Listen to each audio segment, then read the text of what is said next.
கண்ணீர் தேசம். அகழ்வாரையே தாங்கும் நிலம் தன் மடி சாய்ந்து துயின்றோர் உயிரை மாய்த்துவிட்டது. தொட்டனை தூறும் மணற்கேணி அங்கோ தோண்ட தோண்ட பிணமேனி. கடவுள் தேசம் கண்ணீர் தேசமானது. வயநாடு துயர் நாடானது. சாலியாறு சாவு ஆறானது. மேற்கு தொடர்ச்சி மலை மேற்கு தளர்ச்சி மலையானது.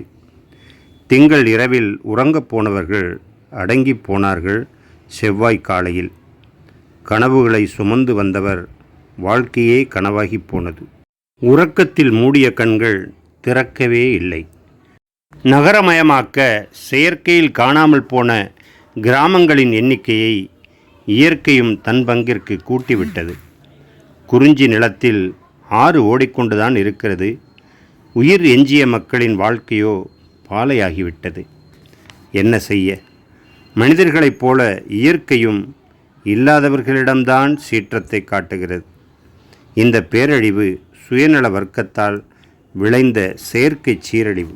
இந்த அரசுகள் இனியாவது தடுக்குமா?